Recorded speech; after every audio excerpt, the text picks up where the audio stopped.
నగరంలోని నాలాలు ప్రమాదకరంగా మారాయి. దశాబ్దాల నాటి గోడలు శిథిలావస్థకు చేరి చిన్న చిన్న చినుకు పడగానే పేక మెడలా కూలిపోయి ప్రాణాలను బలి తీసుకుంటున్నాయి. ఇటీవల కురిసిన వర్షాలకు నగరంలోని అఫ్జల్ సాగర్ నాలాలో ఇద్దరు గల్లంతవగా ముషీరాబాద్ పరిధిలోని పార్సిగుట్టలో మరొకరు కొట్టుకుపోయారు. వీరి ఆచూకీ ఇంకా లభించకపోవడంతో కుటుంబ సభ్యులు కన్నీరు మున్నీరు అవుతున్నారు. ముషీరాబాద్ నేరేడ్మెట్ ప్రాంతాల్లోని నాలాల్లో పడి చిన్నారులు మృతి చెందారు. మరింత సమాచారం మా ప్రతినిధి ప్రియాంక అందిస్తారు. హైదరాబాద్ నగరంలో వరద నీటి నాలాలు ప్రజల ప్రాణాలను బలిగొంటున్నాయి. కురిసిన చిన్నపాటి వర్షానికి కూడా సరైన నిర్వహణ లేని గోడలు అలాగే దశాబ్దాల క్రితం నిర్మించినవి కావడంతో అవి కుప్పగూలిపోతున్నాయి. దీంతో ప్రజలంతా కూడా అంటే చుట్టుపక్కల ఉన్న నాలాల ప్రజలంతా కూడా గల్లంతు కావాల్సిన పరిస్థితి నెలకొంది. ప్రజెంట్ మనం ఇక్కడ ముషీరాబాద్ నాలా దగ్గర ఉన్నాము. ఇక్కడ చూసుకున్నట్లయితే కూడా పార్సిగుట్ట దగ్గర ఉన్న ఈ నాల అయితే కొన్ని ఏళ్ల నుంచి కూడా ఇంతే అధ్వానంగా ఉంది. ప్రహారీ గోడ కూడా ఎప్పటితో కావడం అంటే కొన్ని ఏళ్ల నాటి దశాబ్దాల క్రితం కావడంతో కూడా ఇదంతా కూడా శిథిలావస్థకు చేరింది. ఇటు అధికారులు కూడా సరిగా పట్టించుకోకపోవడంతో తాజాగా ఇక్కడ ఒక వ్యక్తి అయితే గల్లంతుకు గురయ్యారు. అలాగే అఫ్జల్ సాగర్ లో కూడా మరో ఇద్దరు గల్లంతైన దుస్థితి అయితే ఉంది. ప్రజెంట్ నగరంలో కూడా ఇంతవరకు కూడా వారి ఆచూకీ లభ్యం కాలేదు. వారి కుటుంబంలో అయితే విషాద ఛాయలు అయితే అలుముకున్నాయి. ప్రజెంట్ ఇక్కడంతా కూడా ఈ ప్రాంతం అంతా కూడా ప్రజలంతా కూడా ఆవేదన వ్యక్తం చేస్తున్నారు. అంటే ఏదైనా జరిగినప్పుడు మాత్రమే అధికారులు వచ్చి చూసి వెళ్తారు తప్ప మిగతా సమయంలో అంటే వర్షాలు రాకముందే ముందు చర్యలు తీసుకున్నట్లయితే కూడా ఇంతవరకు అంటే ఇలాంటి ప్రమాదాలు జరిగి ఉండేవి కాదు కదా అని వారంతా కూడా ఆవేదన వ్యక్తం చేస్తున్నారు. ప్రజెంట్ మనతో పాటు ఇక్కడ స్థానికులు ఉన్నారు. అసలు ఇక్కడ నాలా సమస్య ఎన్ని ఏళ్ల నుంచి ఉంది, అసలు ఏం జరిగిందనే విషయాలు తెలుసుకుందాం. అమ్మ చెప్పండి, అసలు ఈ నాలా సమస్య ఎప్పటి నుంచి ఉంది? అమ్మా నేను నా మ్యారేజ్ అయ్యి 45 years. అప్పటి నుంచి ఎప్పుడు మేము ప్రేయర్ పవర్ చర్చి దగ్గర ఉంటాం.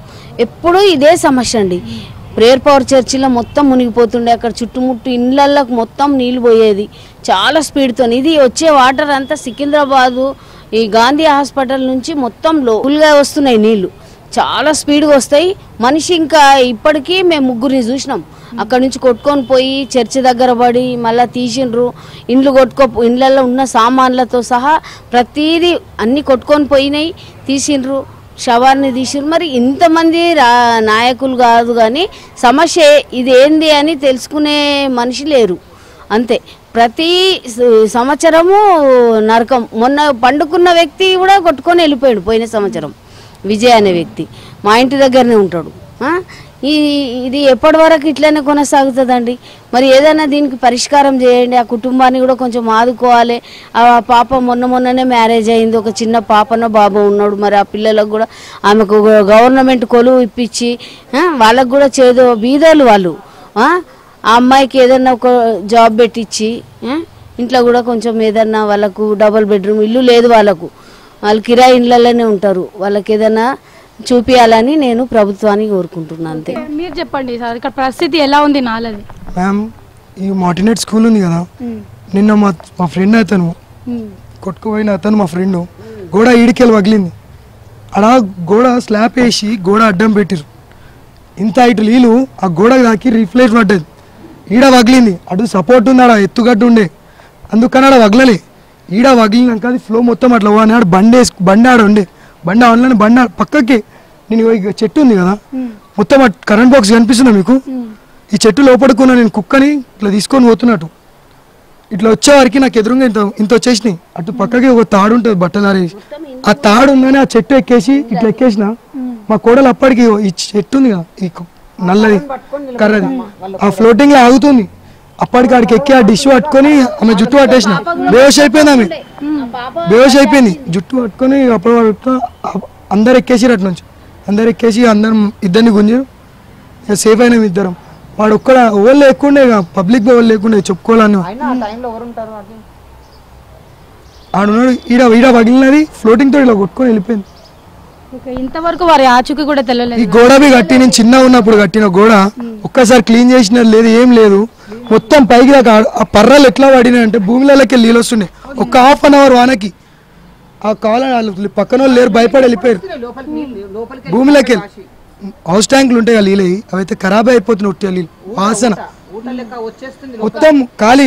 ఆ శివుని గుడి గల్లీ నుంచి మొత్తం పెద్ద ఫ్లోటింగ్ ఇంత రాత్రి ముఖాల దాకా. మా దోస్తులు ఆడ పైన సౌండ్ వినబడుతుంది ఆ ఫ్లోటింగ్ కి.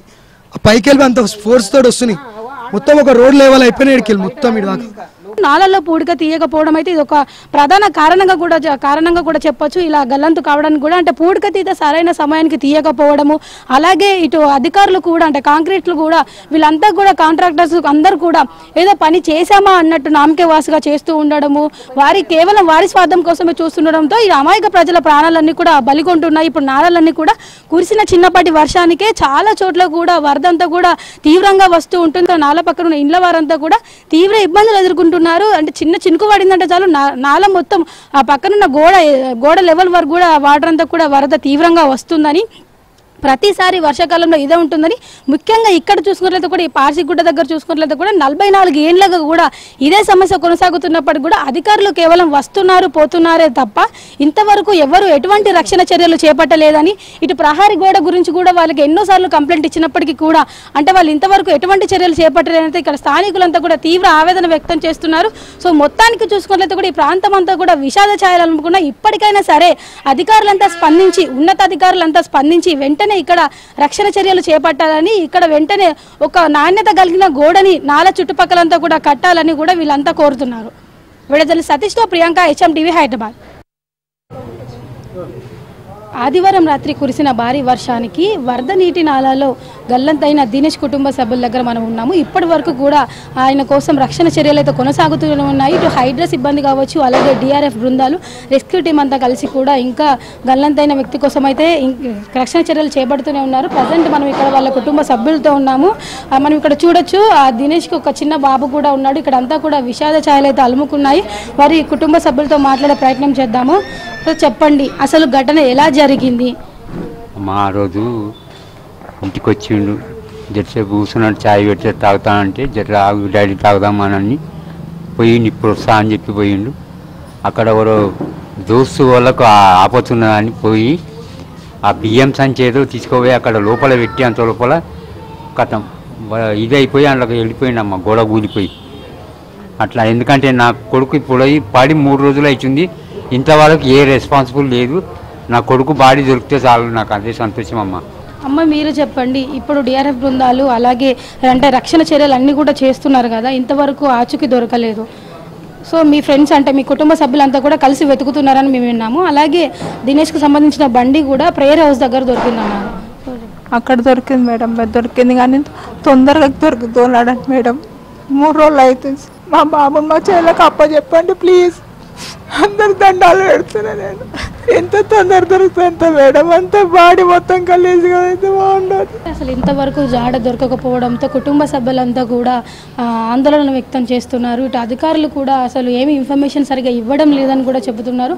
అలాగే ఫ్యామిలీ మెంబర్స్ అంతా కూడా కలిసి గల్లంతైన దినేష్ కోసం అయితే ఇంకా వెతుకులాట కొనసాగిస్తూనే ఉన్నారు. ఇంతవరకు ఎటువంటి జాడ కూడా తెలియలేదు, కేవలం బైక్ మట్టికే దొరికింది. ఇక్కడ కుటుంబ సభ్యులంతా కూడా తీవ్ర విషాదంలో మునిగిపోయి అయితే ఉన్నారు.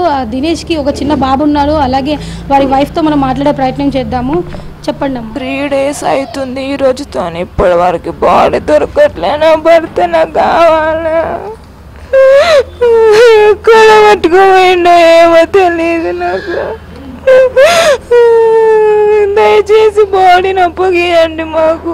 చిన్న పాప ఉంది అక్కడ, ఆ పాపను రక్షించడం కోసం వెళ్ళాడని అన్నారు.